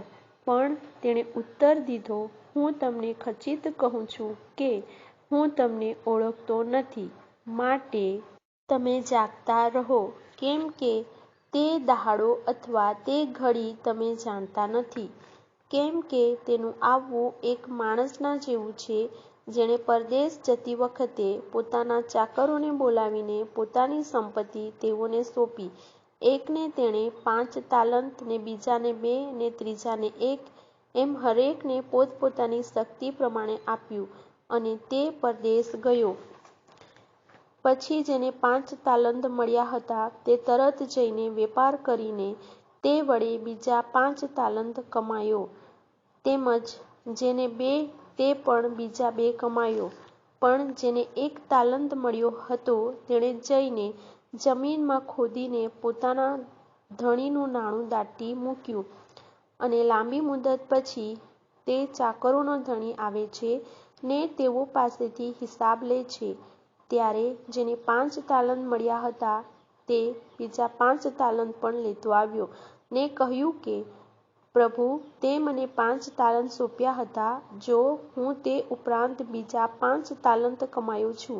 ત્યારે તેના પ્રભુએ તેને કહ્યું કે, શાબાશ, સારા તથા વિશ્વાસુ ચાકર, તું થોડામાં વિશ્વાસુ માલુમ પડ્યો છે, હું તને ઘણા પર ઠરાવીશ, તું તારા પ્રભુના આનંદમાં પેસ. અને જેને 2 તાલંત મળ્યા હતા તેણે પણ પાસે આવીને કહ્યું કે, પ્રભુ, તે મને 2 તાલંત સોંપ્યા હતા, જો હું તે ઉપરાંત બીજા 2 તાલંત કમાયો છું. તેના પ્રભુએ તેને કહ્યું કે, શાબાશ, સારા તથા વિશ્વાસુ ચાકર, તું થોડામાં વિશ્વાસુ માલુમ પડ્યો છે, હું તને ઘણા પર ઠરાવીશ, તું તારા પ્રભુના આનંદમાં પેસ. પછી જેને 1 તાલંત મળ્યો હતો તેણે પણ પાસે આવીને કહ્યું કે, પ્રભુ, જ્યાં તે નથી વાવ્યું ત્યાંથી તું કાપનાર, ને જ્યાં તે નથી વેર્યું ત્યાંથી તું એકઠું કરનાર છે, એવો કરડો માણસ મેં તને જાણ્યો, માટે હું બીધો ને જઈને તારો તાલંત મેં ભોંયમાં દાટી મૂક્યો. જો તને તારું પહોંચ્યું છે. અને તેના પ્રભુએ તેને ઉત્તર દીધો કે, અરે ભૂંડા તથા આળસુ ચાકર, જ્યાં મેં નથી વાવ્યું ત્યાંથી હું કાપું છું, ને જ્યાં મેં નથી વેર્યું ત્યાંથી હું એકઠું કરું છું, એમ તું જાણતો હતો તો તારે મારું નાણું શાહુકારોને આપવું જોઈતું હતું, કે હું આવું ત્યારે મને વ્યાજ સુદ્ધા મારું મળત. એ માટે એની પાસેથી તાલંત લઈને જેની પાસે 10 તાલંત છે તેને તે આપો, કેમ કે જેની પાસે છે તે દરેકને અપાશે ને તેને ઘણું થશે, પણ જેની પાસે નથી તેની પાસે જે છે તે પણ તેની પાસેથી લઈ લેવામાં આવશે. અને તે નકામા ચાકરને બહારના અંધકારમાં કાઢી મૂકો, ત્યાં રડવું ને દાંત પીસવું થશે. પણ જ્યારે માણસનો દીકરો પોતાના મહિમામાં સર્વ પવિત્ર દૂતો સુદ્ધા આવશે ત્યારે તે પોતાના મહિમાના રાજ્યાસન પર બેસશે, અને સર્વ દેશ જાતિઓ તેની આગળ એકઠી કરાશે. અને જેમ ઘેટા બાળક ઘેટાને બકરાથી જુદા પાડે છે, તેમ તે તેઓને એકબીજાથી જુદી પાડશે, અને ઘેટાને તે પોતાને જમણે હાથે પણ બકરાને ડાબે હાથે રાખશે. ત્યારે રાજા પોતાની જમણી તરફનાઓને કહેશે કે, મારા બાપના આશીર્વાદિતો, આવો. જે રાજ્ય જગતનો પાયો નાખ્યા અગાઉ તમારે સારું તૈયાર કરેલું છે તેનો વારસો લો. કેમ કે હું ભૂખ્યો હતો ત્યારે તમે મને ખવડાવ્યું, હું તરસ્યો હતો ત્યારે તમે મને પાણી પાયું, હું પારકો હતો ત્યારે તમે મને પરોણો રાખ્યો, હું નાગો હતો ત્યારે તમે મને વસ્ત્ર પહેરાવ્યા, હું માંદો હતો ત્યારે તમે મને જોવા આવ્યા, હું કેદમાં હતો ત્યારે તમે મારી ખબર લીધી. ત્યારે ન્યાયીઓ તેને ઉત્તર દેશે કે, પ્રભુ, ક્યારે અમે તને ભૂખ્યો દેખીને ખવડાવ્યું, અથવા તરસ્યો દેખીને પાણી પાયું? અને ક્યારે અમે તને પારકો દેખીને પરોણો રાખ્યો, અથવા નાગો દેખીને વસ્ત્રો પહેરાવ્યા? અને ક્યારે અમે તને માંદો અથવા કેદમાં જોઈને તારી ખબર લીધી? ત્યારે રાજા તેઓને ઉત્તર દેશે, હું તમને ખચિત કહું છું કે આ મારા ભાઈઓમાંના બહુ નાનાઓમાંથી એકને તમે તે કર્યું એટલે તે મને કર્યું. પછી ડાબી તરફનાઓને પણ તે કહેશે કે, ઓ શાપિતો, જે સાર્વકાલિક અગ્નિ શેતાન તથા તેના દૂતોને સારું તૈયાર કરેલો છે, તેમાં તમે મારી આગળથી જાઓ.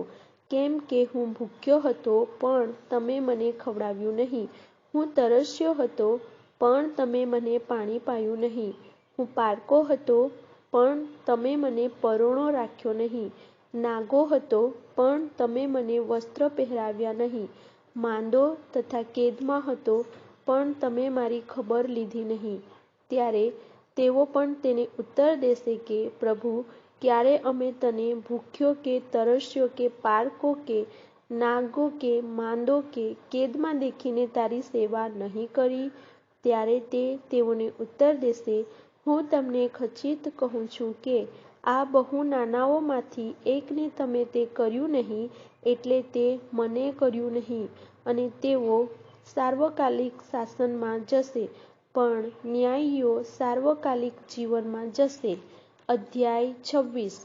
અને ઈસુએ એ સર્વ વાતો પૂરી કરી ત્યારે એમ થયું કે તેણે પોતાના શિષ્યોને કહ્યું, તમે જાણો છો કે 2 દહાડા પછી પાસખા પર્વ છે, અને માણસનો દીકરો વધસ્તંભે જડાવવા સારું પરસવાદીન કરાય છે.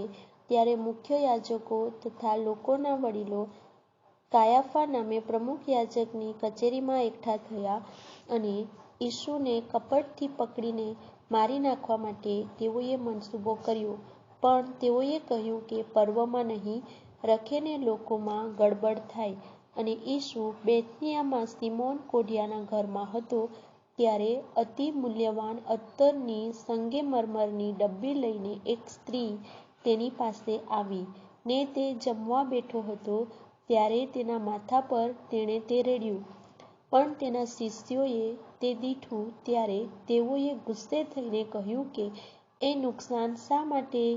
કેમ કે એ અત્તર ઘણે મૂલ્યે વેચાત, ને દરિદ્રીઓને અપાત. ત્યારે ઈસુએ એ જાણીને તેઓને કહ્યું કે એ સ્ત્રીને તમે કેમ સતાવો છો? કેમ કે એણે તો મારા પ્રત્યે ઉત્તમ કામ કર્યું છે. કેમ કે દરિદ્રીઓ સદા તમારી સાથે છે, પણ હું સદા તમારી સાથે નથી. તેણે એ અત્તર મારા શરીર પર રેડ્યું, એ તો મારા દટાવાની તૈયારીને સારું તેણે કર્યું. હું તમને ખચિત કહું છું કે આખા જગતમાં જ્યાં કંઈ આ સુવાર્તા પ્રસિદ્ધ કરાશે, ત્યાં એણે જે કર્યું છે તે પણ એની યાદગીરીને અર્થે કહેવામાં આવશે. ત્યારે યહુદા ઇસ્કરિયોત નામે તે 12માના એકે મુખ્ય યાજકોની પાસે જઈને કહ્યું કે હું તેને તમારે સ્વાધીન કરું તો તમે મને શું આપવા રાજી છો? અને તેઓએ તેને 30 રૂપિયા તોડી આપ્યા. અને ત્યારથી તેણે તેને પરસ્વાધીન કરવાનો લાગ શોધ્યા કર્યો. અને 2 ખમીર રોટલીના પર્વને પહેલે દહાડે શિષ્યોએ ઈસુની પાસે આવીને કહ્યું કે તારે વાસ્તે પાસખા ખાવાની અમે ક્યાં તૈયારી કરીએ? તારી શી ઈચ્છા છે? ત્યારે તેણે કહ્યું કે નગરમાં ફલાણાની પાસે જઈને તેને કહો, ઉપદેશક કહે છે કે મારો સમય પાસે આવ્યો છે, હું મારા શિષ્યો સુદ્ધા તારે ઘેર પાસખા પાળવાનો છું. અને ઈસુએ જેમ શિષ્યોને આજ્ઞા આપી હતી તેમ તેઓએ કર્યું, ને પાસખા તૈયાર કર્યું. અને સાંજ પડી ત્યારે 12 શિષ્યોની સાથે તે જમવા બેઠો. અને તેઓ જમતા હતા ત્યારે તેણે તેઓને કહ્યું, હું તમને ખચિત કહું છું કે તમારામાંનો એક મને પરસ્વાધીન કરશે. ત્યારે તેઓ ઘણા શોકાતુર થયા, ને તેઓમાંનો હરેક તેને પૂછવા લાગ્યો કે પ્રભુ, શું તે હું છું? અને તેણે ઉત્તર દીધો કે જેણે મારી સાથે થાળીમાં હાથ ઘાલ્યો છે તે જ મને પરસ્વાધીન કરશે. માણસના દીકરા સંબંધી જેમ લખેલું છે તેમ તે જાય છે ખરો, પણ જે માણસથી માણસનો દીકરો પરસ્વાધીન કરાય છે તેને અફસોસ છે. જો તે માણસ જન્મ્યો ન હોત તો તે તેને માટે સારું હોત. ત્યારે તેને પરસ્વાધીન કરનાર યહુદાએ પૂછ્યું કે રાબ્બી, શું તે હું છું? તે તેને કહે છે કે તે પોતે જ કહ્યું.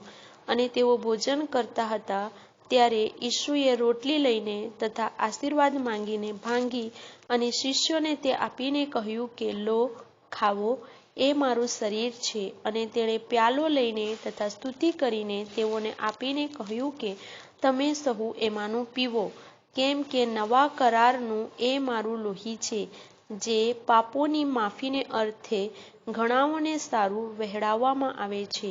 અને હું તમને કહું છું કે હું મારા બાપના રાજ્યમાં તમારી સાથે નવો દ્રાક્ષારસ નહીં પીઉં તે દહાડા સુધી હું હવેથી તે પીનાર જ નથી. અને ગીત ગાયા પછી તેઓ જૈતૂનના પહાડ ઉપર ગયા. ત્યારે ઈસુ તેઓને કહે છે કે તમે સહુ આજ રાત્રે મારા સંબંધી ઠોકર ખાશો, કેમ કે એમ લખેલું છે કે હું ઘેટા બાળકને મારીશ ને ટોળાના ઘેટા વિખેરાઈ જશે. પણ મારા ઉઠ્યા પછી હું તમારી અગાઉ ગાલિલમાં જઈશ.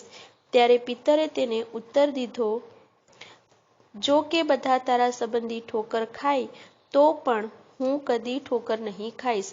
ઈસુએ તેને કહ્યું, હું તને ખચિત કહું છું કે આજે રાત્રે મરઘો બોલ્યા અગાઉ તું 3 વાર મારો નકાર કરીશ. પિતર તેને કહે છે કે જો કે તારી સાથે મારું મરવું પડે તો પણ હું તારો નકાર નહીં જ કરીશ. બધા શિષ્યોએ પણ એમ જ કહ્યું. ત્યારે ઈસુ તેઓની સાથે ગેતસેમાને નામે એક ઠેકાણે આવે છે ને શિષ્યોને કહે છે કે હું પણે જઈને પ્રાર્થના કરું ત્યાં સુધી તમે અહીં બેસો. અને પિતરને તથા જબ્દીના બંને દીકરાને સાથે લઈને પોતે શોકાતુર તથા ઉદાસ થવા લાગ્યો. ત્યારે તે તેઓને કહે છે કે મારો જીવ મરવા જેવો ઘણો શોકાતુર છે. તમે અહીં રહીને મારી સાથે જાગતા રહો. પછી તેણે થોડે આઘે જઈને ઊંધે મોઢે પડીને એવી પ્રાર્થના કરી કે ઓ મારા બાપ, જો બની શકે તો આ પ્યાલો મારાથી દૂર કર. તો પણ મારી ઈચ્છા પ્રમાણે નહીં પણ તારી ઈચ્છા પ્રમાણે થાવો. પછી શિષ્યોની પાસે તે આવે છે ને તેઓને ઊંઘતા દેખીને પિતરને કહે છે, શું તમે એક ઘડી પણ મારી સાથે જાગતા રહી નથી શકતા?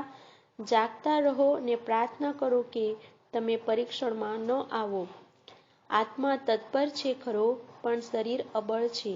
વળી બીજી વાર તેણે જઈને પ્રાર્થના કરી કે ઓ મારા બાપ, જો આ પ્યાલો મારા પીધા વગર મારી પાસેથી દૂર કરી ન શકાય તો તારી ઈચ્છા પ્રમાણે થાય. ત્યારે તેણે બીજી વાર આવીને તેઓને ઊંઘતા દીઠા, કેમ કે તેઓની આંખો ઊંઘથી ભારે થઈ હતી. અને તે ફરીથી તેઓને મૂકીને ગયો ને ત્રીજી વાર તેની તે જ વાત કહેતા તેણે પ્રાર્થના કરી. ત્યારે તે પોતાના શિષ્યોની પાસે આવીને તેઓને કહે છે કે હવે ઊંઘ્યા કરો ને આરામ લો. જુઓ, તે ઘડી પાસે આવી છે ને માણસનો દીકરો પાપીઓના હાથમાં પરસવાધીન કરાય છે. ઉઠો, આપણે જઈએ. જુઓ, મને જે પરસવાધીન કરે છે તે આવી પહોંચ્યો છે. અને તે હજી બોલતો હતો એટલામાં જુઓ, 12માંનો એક એટલે યહૂદા આવ્યો અને તેની જોડે મુખ્ય યાજકોની તથા લોકોના વડીલોની પાસેથી ઘણા લોકો તરવારો તથા લાકડીઓ લઈને આવ્યા. હવે તેને પરસવાધીન કરનારે તેઓને એવી નિશાની આપી હતી કે હું જેને ચૂમીશ તે જ તે છે, તેને પકડી લેજો. અને તરત તેણે ઈસુની પાસે આવીને કહ્યું, રાબ્બી, શલોમ. અને તે તેને ચૂમ્યો. અને ઈસુએ તેને કહ્યું કે મિત્ર, જે કરવાને તું આવ્યો છે તે કર. ત્યારે તેઓએ પાસે આવીને ઈસુ પર હાથ નાખીને તેને પકડી લીધો. પછી જુઓ, ઈસુના સાથીઓમાંના એકે હાથ લાંબો કરીને પોતાની તરવાર કાઢી ને પ્રમુખ યાજકના ચાકરને મારીને તેનો કાન કાપી નાખ્યો. ત્યારે ઈસુ તેને કહે છે કે તારી તરવાર તેના મ્યાનમાં પાછી ઘાલ, કેમ કે જેટલા તરવાર પકડે છે તેઓ સર્વ તરવારથી નાશ પામશે. શું તું એવું ધારે છે કે હું એવો શક્તિમાન નથી કે જો મારા બાપની પાસે માંગું તો તે હમણાં જ દૂતોની 12 ફોજ કરતાં વધારે મારી પાસે નહીં મોકલી દે? તો ધર્મલેખોમાં જે લખેલું છે કે એવું થવું જોઈએ તે કેવી રીતે પૂરું થશે? તે જ વેળા ઈસુએ લોકોને કહ્યું કે તમે તરવારો તથા લાકડીઓ લઈને જેમ ચોરને તેમ મને પકડવા નીકળી આવ્યા છો શું? હું રોજ મંદિરમાં બેસીને બોધ કરતો હતો તો પણ તમે મને પકડ્યો ન હતો, પણ પ્રબોધકોના લેખો પૂરા થાય માટે આ બધું થયું છે. ત્યારે બધા શિષ્યો તેને મૂકીને નાસી ગયા. પછી જેઓએ ઈસુને પકડ્યો હતો તેઓ જ્યાં શાસ્ત્રીઓ તથા વડીલો એકઠા થયા હતા ત્યાં કાયાફા પ્રમુખ યાજકની પાસે તેને લઈ ગયા. અને પિતર દૂર રહીને તેની પાછળ પાછળ પ્રમુખ યાજકની કચેરી સુધી આવ્યો ને માહે જઈને પરિણામ જોવાને ભાલદારોની પાસે બેઠો. અને ઈસુને મારી નાખવાને મુખ્ય યાજકોએ તથા આખી ન્યાયસભાએ તેની વિરુદ્ધ જૂઠી શાહિદી શોધી.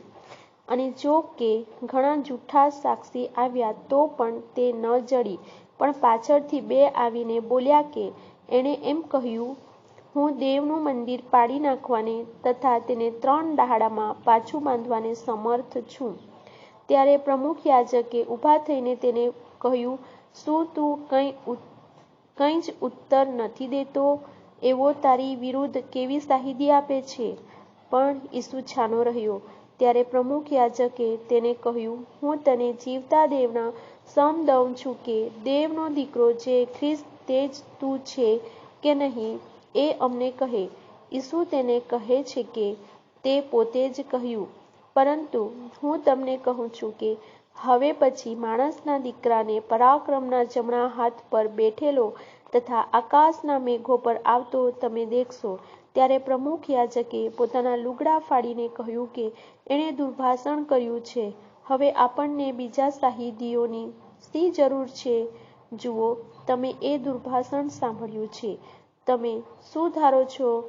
અને તેઓએ ઉત્તર દીધો કે એ મરણજોગ છે. ત્યારે તેઓએ તેના મોં પર થૂંકીને તેને મુક્કીઓ મારી. અને બીજાઓએ તેને ધબડાકો મારીને કહ્યું કે, ઓ ખ્રિસ્ત, તને કોણે માર્યો એ અમને કહી બતાવ. અને પિતર બહાર ચોકમાં બેઠો હતો ત્યારે એક દાસીએ તેની પાસે આવીને કહ્યું કે તું પણ ગાલિલના ઈસુ જોડે હતો. પણ તેણે સહુની આગળ નકાર કરીને કહ્યું કે તું શું કહે છે તે હું જાણતો નથી. અને તે બહાર પરસાળમાં ગયો ત્યારે બીજીએ તેને દેખીને જેઓ ત્યાં હતા તેઓને કહ્યું કે એ પણ ઈસુ નાઝારીની જોડે હતો. પણ તેણે સમ ખાઈને ફરીથી નકાર કર્યો કે તે માણસને હું ઓળખતો નથી. અને થોડી વાર પછી પાસે ઊભેલાઓએ આવીને પિતરને કહ્યું કે ખરેખર તું પણ તેઓમાંનો છે, કેમ કે તારી બોલીથી તું ઓળખાઈ આવે છે. ત્યારે તે શાપ દેવા તથા સમ ખાવા લાગ્યો કે હું તે માણસને ઓળખતો નથી. અને તરત જ મરઘો બોલ્યો. અને જે વાત ઈસુએ પિતરને કહી હતી કે મરઘો બોલ્યા અગાઉ તું 3 વાર મારો નકાર કરીશ, તે તેને યાદ આવી. અને બહાર જઈને તે બહુ રડ્યો. અધ્યાય 27.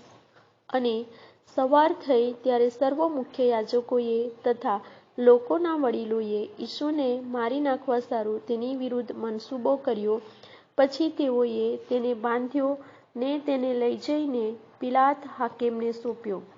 ત્યાર પછી તે અપરાધી ઠરાવાયો એ જોઈને તેને પરસવાધીન કરનાર યહૂદાને પશ્ચાતાપ થયો ને પેલા 30 રૂપિયા મુખ્ય યાજકોની તથા વડીલોની પાસે પાછા લાવીને કહ્યું કે નિરપરાધી લોહી પરસવાધીન કર્યાથી મેં પાપ કર્યું છે.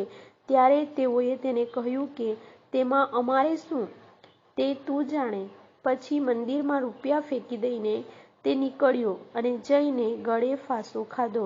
ત્યારે મુખ્ય યાજકોએ તે રૂપિયા લઈને કહ્યું કે એ લોહીનું મૂલ્ય છે, માટે ભંડારમાં એ નાખવા ઉચિત નથી. પછી તેઓએ મનસૂબો કરીને પરદેશીઓને દાટવા સારું તેનું કુંભારનું ખેતર વેચાતું લીધું. તે માટે આજ સુધી તે ખેતર લોહીનું ખેતર કહેવાય છે. ત્યારે યર્મિયા પ્રબોધકે જે કહ્યું હતું તે પૂરું થયું કે જેનું મૂલ્ય ઠરાવવામાં આવ્યું, એટલે જેનું મૂલ્ય ઇસ્રાએલ પુત્રોએ ઠરાવ્યું તેના મૂલ્યના 30 રૂપિયા તેઓએ લીધા અને જેમ પ્રભુએ મને હુકમ કર્યો તેમ કુંભારના ખેતરને સારું મેં તે આપ્યા. અને ઈસુ હાકેમની આગળ ઊભો રહ્યો ને હાકેમે તેને પૂછ્યું કે શું તું યહૂદીઓનો રાજા છે? ત્યારે ઈસુએ તેને કહ્યું કે તું પોતે કહે છે. અને મુખ્ય યાજકોએ તથા વડીલોએ તેના પર બટ્ટો મૂક્યા છતાં તેણે કંઈ ઉત્તર દીધો નહીં. ત્યારે પિલાત તેને કહે છે કે તારી વિરુદ્ધ તેઓ કેટલી શાહિદી આપે છે એ શું તું નથી સાંભળતો? પણ તેણે તેને એક શબ્દનો પણ ઉત્તર દીધો નહીં, જેથી હાકેમ ઘણો અચરજ થયો. હવે એવો રિવાજ હતો કે પર્વમાં જે એક બંદીવાનને લોકો માંગે તેઓને સારું હાકેમ છોડી દે. અને તે વખતે બરબ્બાસ નામનો તેઓનો એક પ્રખ્યાત બંદીવાન હતો. તે માટે તેઓ એકઠા થયા પછી પિલાતે તેઓને કહ્યું, હું તમારે સારું કોને છોડી દઉં? એ વિશે તમારી શી મરજી છે? બરબ્બાસને કે ઈસુ જે ખ્રિસ્ત કહેવાય છે તેને? કેમ કે તે જાણતો હતો કે તેઓએ અધિકારથી તેને સોંપ્યો હતો. અને ન્યાયાસન પર તે બેઠો હતો ત્યારે તેની સ્ત્રીએ તેને કહેવડાવી મોકલ્યું કે તે ન્યાયીને તું કંઈ કરતો ના, કેમ કે આજ મને સપનામાં તેને લીધે ઘણું દુઃખ થયું છે. પણ મુખ્ય યાજકોએ તથા વડીલોએ લોકને સમજાવ્યા કે તેઓ બરબ્બાસને માંગે ને ઈસુને મારી નંખાવે. પણ હાકેમે તેઓને ઉત્તર દીધો કે તે બેમાંથી હું તમારે સારું કોને છોડી દઉં એ વિશે તમારી શી મરજી છે? અને તેઓએ કહ્યું કે બરબ્બાસને. પિલાત તેઓને કહે છે, તો ઈસુ જે ખ્રિસ્ત કહેવાય છે તેને હું શું કરું? સર્વો તેને કહે છે કે તે વધસ્તંભે જડાય. ત્યારે તેણે કહ્યું, શા માટે? તેણે શું ભૂંડું કર્યું છે? પણ તેઓએ વધારે બૂમ પાડીને કહ્યું કે તે વધસ્તંભે જડાય. અને પિલાતે જોયું કે મારું કંઈ ચાલતું નથી, પણ ઉલટી વિશેષ ગડબડ થાય છે. ત્યારે તેણે પાણી લઈને લોકોની આગળ પોતાના હાથ ધોઈને કહ્યું કે એ ન્યાયીના લોહી સંબંધી હું નિર્દોષ છું, તમે જાણો. ત્યારે લોકોએ ઉત્તર દીધો કે એનું લોહી અમારે માથે તથા અમારા સંતાનને માથે. પછી તેણે તેઓને સારું બરબ્બાસને છોડી દીધો, પણ ઈસુને કોરડા મરાવીને વધસ્તંભે જડાવવા સારું સોંપ્યો. ત્યાર પછી હાકેમના સિપાહીઓએ ઈસુને મહેલમાં લઈ જઈને આખી પલટણ તેની આસપાસ એકઠી કરી. પછી તેઓએ તેના લુગડા ઉતારી લઈને તેને કિરમજી ઝભ્ભો પહેરાવ્યો. અને તેઓએ કાંટાનો મુગટ ગૂંથીને તેના માથા પર મૂક્યો ને તેના જમણા હાથમાં સોટી આપી ને તેની સામા ઘૂંટણ ટેકીને તેના ઠઠ્ઠા કરતા કહ્યું કે ઓ યહૂદીઓના રાજા, સલામ. પછી તેઓ તેના પર થૂંક્યા ને સોટી લઈને તેના માથામાં મારી. અને તેના ઠઠ્ઠા કરી રહ્યા પછી તેઓએ તેના પરથી ઝભ્ભો ઉતારી લઈને તેના જ લુગડા તેને પહેરાવ્યા. અને વધસ્તંભે જડવાને તેઓ તેને લઈ ગયા. અને તેઓ બહાર જતા હતા ત્યારે કુરેનીનો સિમોન નામે એક જણ તેઓને મળ્યો. તેની પાસે તેઓએ તેનો વધસ્તંભ પરાણે ઉંચકાવી લીધો. અને ગુલગુથા નામે એક જગા જે ખોપરીની જગા કહેવાય છે ત્યાં તેઓ પહોંચ્યા. ત્યારે તેઓએ પિત્ત ભેળેલો સરકો તેને પીવાને આપ્યો. પણ ચાખ્યા પછી તેણે તે પીવા ના પાડી. અને તેને વધસ્તંભે જડ્યા પછી તેઓએ ચિઠ્ઠી નાખીને તેના લુગડા માહોમાહે વહેંચી લીધા. પછી તેઓએ ત્યાં બેસીને તેની ચોકી કરી અને તેના સંબંધીનું લખેલું તહોમતનામું તેના માથાની ઉપર તેઓએ લગાડ્યું કે ઈસુ જે યહૂદીઓનો રાજા તે એ જ છે. ત્યારે તેઓએ તેની જોડે બે ચોરને વધસ્તંભે જડ્યા, એકને તેની જમણી તરફ ને બીજાને તેની ડાબી તરફ.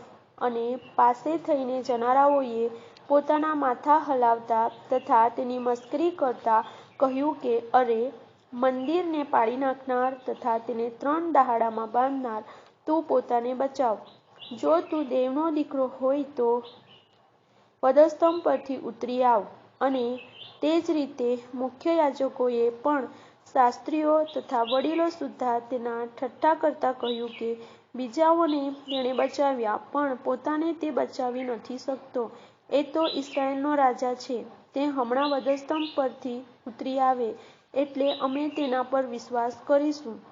તે દેવ પર ભરોસો રાખે છે. જો તે તેને ચાહતો હોય તો હમણાં જ તે તેનો છૂટકો કરે, કેમ કે તેણે કહ્યું હતું કે હું દેવનો દીકરો છું. અને જે ચોરો તેની જોડે વધસ્તંભે જડાયા હતા તેઓએ પણ એ જ પ્રમાણે તેના ઠઠ્ઠા કર્યા.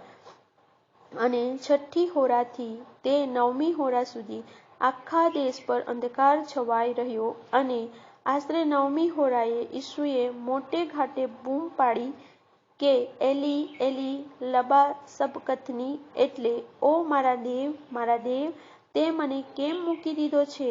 અને જેઓ ત્યાં ઊભા હતા તેઓમાંથી કેટલાયે એ સાંભળીને કહ્યું કે એલિયાને તે બોલાવે છે. અને તરત તેઓમાંથી એક જણે દોડીને વાદળી લઈને સરકાથી તે ભીંજવી ને લાકડીની ટોચે બાંધીને તે ચૂસવાને તેને આપી. પણ બીજાઓએ કહ્યું કે રહેવા દો, આપણે જોઈએ કે એલિયા એને છોડાવવા આવે છે કે નહીં. પછી ઈસુએ બીજી વાર મોટે ઘાટે બૂમ પાડીને પ્રાણ મૂક્યો. ત્યારે જુઓ, મંદિરનો પડદો ઉપરથી તળે સુધી ફાટીને તેના 2 ભાગ થઈ ગયા, ને ધરતી કાપી ને ખડકો ફાટી ગયા, ને કબરો ઉઘડી ગઈ, ને ઊંઘેલા સંતોના ઘણા શરીર ઉઠ્યા. ને તેના પાછા ઉઠ્યા પછી તેઓ કબરોમાંથી નીકળીને પવિત્ર નગરમાં ગયા, ને ઘણાઓને દેખાયા. ત્યારે જમાદારે તથા તેની સાથે જેઓ ઈસુની ચોકી કરતા હતા તેઓએ ધરતીકંપ તથા જે થયું તે જોઈને બહુ બીહીને કહ્યું કે ખરેખર એ દેવનો દીકરો હતો. અને ત્યાં ઘણી સ્ત્રીઓ હતી કે જેઓ ઈસુની સેવા કરતી ગાલિલથી તેની પાછળ આવી હતી. તેઓ આગેથી જોયા કરતી હતી. તેઓમાં મગદલ્લાની મરિયમ, ને યાકૂબની તથા યોસેની મા મરિયમ તથા જબદીના દીકરાઓની મા હતી. અને સાંજ પડી ત્યારે યોસફ નામે અરિમથાઈનો એક દ્રવ્યવાન માણસ કે જે પોતે પણ ઈસુનો શિષ્ય હતો તે આવ્યો. તેણે પિલાત પાસે જઈને ઈસુની લાશ માંગી. ત્યારે પિલાતે તેને સોંપવાની આજ્ઞા આપી. પછી યોસેફે લાશ લઈને શણના સફેદ લુગડામાં તે વીંટાળી અને ખડકમાં ખોદાવેલી પોતાની નવી કબરમાં તેને મૂકી. અને એક મોટો પથ્થર કબરના મોં પર ગબડાવીને તે ચાલ્યો ગયો. અને મગદલની મરિયમ તથા બીજી મરિયમ ત્યાં કબરની સામે બેઠેલી હતી. હવે સિદ્ધિકરણને બીજે દહાડે મુખ્ય યાજકો તથા ફરોશીઓએ પિલાત પાસે એકઠા થઈને કહ્યું કે સાહેબ, અમને યાદ છે કે તે ઠગ જીવતો હતો ત્યારે તે કહેતો હતો કે 3 દહાડા પછી હું ઉઠીશ. એ માટે 3 દહાડા સુધી કબરનો જાપ્તો રાખવાની આજ્ઞા કર. રખેને તેના શિષ્યો રાત્રે આવીને તેને ચોરી જાય, ને લોકોને એમ કહે કે મોયેલાઓમાંથી તે ઉઠ્યો છે, અને છેલ્લી ભૂલ પહેલીના કરતાં મોટી થશે. ત્યારે પિલાતે તેઓને કહ્યું કે ચોકીદારો તમારી પાસે છે, તમે જાઓ ને તમારાથી બને તેવો તેનો જાપ્તો રખાવો. પછી તેઓ ગયા ને પથ્થર પર મહોર કરીને તેઓએ કબર પર જાપ્તો રાખ્યો, અને ચોકીદારો તેમની સાથે હતા. અધ્યાય 28. અને વિશ્રામવારની આખરે અઠવાડિયાને પહેલે દહાડે પો ફાટ્યો ત્યારે મગદલની મરિયમ તથા બીજી મરિયમ કબરને જોવા આવી. અને જુઓ, મોટો ધરતીકંપ થયો, કેમ કે પ્રભુનો દૂત આકાશથી ઉતર્યો ને ત્યાં આવીને કબરના મોં પરથી પથ્થરને ગબડાવીને તેના પર બેઠો. તેનું રૂપ વીજળીના જેવું, ને તેનું લુગડું બરફના જેવું ઉજળું હતું. અને તેના ધાકથી ચોકીદારો ધ્રુજી ગયા ને મરણતોલ થઈ ગયા. ત્યારે દૂતે તે સ્ત્રીઓને કહ્યું, બીહોમાં, કેમ કે હું જાણું છું કે વધસ્તંભે જડાયેલા ઈસુને તમે શોધો છો. તે અહીં નથી, કેમ કે તેના કહ્યા પ્રમાણે તે ઉઠ્યો છે. આવો ને જ્યાં પ્રભુ સૂતો હતો તે જગા જુઓ. અને વહેલા જઈને તેના શિષ્યોને કહો કે મોયેલાઓમાંથી તે ઉઠ્યો છે, અને જુઓ, તે તમારી આગળ ગાલિલમાં જાય છે, ત્યાં તમે તેને દેખશો. જુઓ, મેં તમને કહ્યું છે. ત્યારે તેઓ બીક તથા હર્ખ સહિત કબરની પાસેથી વહેલી નીકળીને તેના શિષ્યોને ખબર આપવાને દોડી ગઈ. અને જુઓ, ઈસુએ તેઓને મળીને કહ્યું, કુશળતા. અને તેઓએ આવીને તેના પગ પકડ્યા ને તેનું ભજન કર્યું.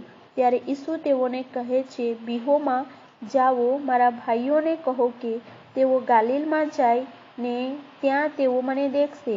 અને તેઓ જતી હતી એટલામાં, જુઓ, ચોકીદારોમાંના કેટલાયે નગરમાં જઈને જે થયું તે સઘળું મુખ્ય યાજકોને કહી દીધું. ત્યારે તેઓએ તથા વડીલોએ એકઠા થઈને મનસૂબો કરીને તે સિપાઈઓને ઘણા નાણાં આપીને સમજાવ્યું કે તમે એમ કહો કે અમે ઊંઘતા હતા એટલામાં તેના શિષ્યો રાત્રે આવીને તેને ચોરી ગયા. અને જો એ વાત હાકેમને કાને પહોંચશે તો અમે તેને સમજાવીને તમને બચાવી લઈશું. પછી તેઓએ નાણાં લીધા ને તેમને શીખવ્યા પ્રમાણે તેઓએ કર્યું. અને એ વાત યહૂદીઓમાં આજ સુધી ચાલતી આવે છે. પણ 11 શિષ્યો ગાલિલમાં એક પહાડ પર, જ્યાં ઈસુએ તેઓને જવાનું કહ્યું હતું, ત્યાં ગયા. અને તેઓએ તેને જોઈને તેનું ભજન કર્યું. પણ કેટલાયને સંદેહ આવ્યો.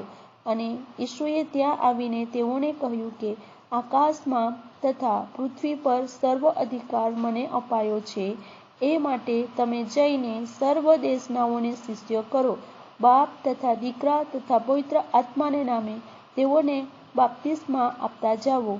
મેં તમને જે આજ્ઞા કરી તે સર્વ પાળવાનું તેઓને શીખવતા જાઓ. અને જુઓ, જગતના અંત સુધી હું સર્વકાળ તમારી સાથે છું.